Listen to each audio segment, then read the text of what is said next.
అప్పుడు వాష్‌రూమ్స్ సరిగ్గా లేవని హైజీన్ మెయింటైన్ చేయాలనుకోని వాళ్ళు వాష్‌రూమ్స్‌కి వెళ్ళకుండా ఉంటారు. ముఖ్యంగా ఆడవాళ్ళకి ప్రాబ్లమ్ ఏంటంటే, హ్మ్. బయటికెళ్ళాలి అనంటే చూసుకొని వెళ్ళాలి. హ్మ్. ఎందుకంటే అక్కడ వాష్‌రూమ్స్ లేవేమో! అందుకని ఏం చేస్తాం, నీళ్లు తాగడం మానేస్తాం. హ్మ్. నీళ్ళు తాగడం మానేస్తే మనకి కనీసం హ్మ్. బాత్రూమ్ యూజ్ చేయడం తగ్గుతది అని చెప్పి. కొంతమంది ఆహ్, బాత్రూమ్స్ లేకపోయినా సపోజ్ బాత్రూమ్స్ లేవు. కానీ మీకిప్పుడు అర్జెంట్ ఒస్తుంది. ఏదో ఒకటి చూసుకోవాలి మనం. హ్మ్.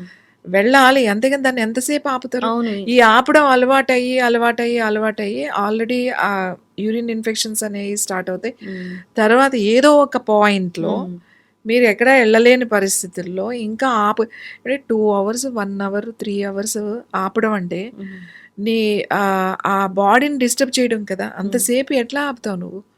ఆపడం చాలా కష్టం కదా! సో, అది వెనక్కి రివర్స్ ఎళ్ళిపోతుంది కదా! అది ఆల్రెడీ ఇన్ఫెక్షన్ ఉండుంటది. హ్మ్. చాలా మందికి యూరిన్ ఇన్ఫెక్షన్స్ ఉందని గూడా తెలీదు. హ్మ్.